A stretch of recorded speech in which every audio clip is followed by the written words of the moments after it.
Even though এটা হলো আমাদের হরমোনটাকে ব্যালেন্স করে, আমাদের স্কিনের তারুণ্য তৈরি করে, আমাদের চুলের গ্রোথটাকে ঠিক করে। ইন্টারনাল আমাদের অনেক সময় আছে বিভিন্ন প্রদাহ থাকে, সেই প্রদাহটা গ্যাস্ট্রাইটিসের প্রবলেম বা যাদের নন কমিউনিকেবল ডিজিজ যেমন ডায়াবেটিস এবং প্রেশারের মতো রোগ থাকে, মাকাটাও সেরকম। যেমন দেখা গেছে মেয়েদের উইমেনদের যখন পিরিয়ডের সময়টা হয় 9 থেকে 12 বছরের মধ্যে মেয়েদের পিরিয়ডটা হয়, অনেক সময় ইরেগুলার পিরিয়ডে কিন্তু মাকা রুট ব্যবহার করা হয় এবং এটা পুরো বডির অনেক ধরনের হরমোনকে ব্যালেন্স করে থাকে, সেজন্য মাকা রুট অ্যাপ্লাই করা হয়। যেমন পিসিওস মেয়েদের কমন একটা ডিজিজ এখন হয়ে থাকে হরমোন ইমব্যালেন্স হয়ে, সেখানে মাকা রুটটা কাজ করে থাকে।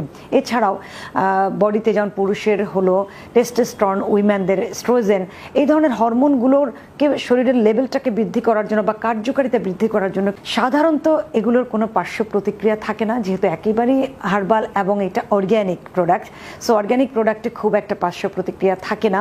ইনফ্যাক্ট যারা কিডনি ডিজিজেও আক্রান্ত আছেন, অর্থাৎ রেনাল ফেলিওর বা রেনাল ডিসফাংশন আছেন, তাদের ক্ষেত্রেও বছরে 2 থেকে 3 বার নিলেই আসলে ভালো, যেহেতু এটা মাল্টি পারপাস সার্ভ করে। শুধুমাত্র একটা পারপাসের জন্য কিন্তু মাকা রুট নয়, এই দুটোকে একসাথেও কনজিউমশন করা যায়, আবার এটাকে কেউ আলাদা আলাদা চাইলে কনজিউম করতে পারে।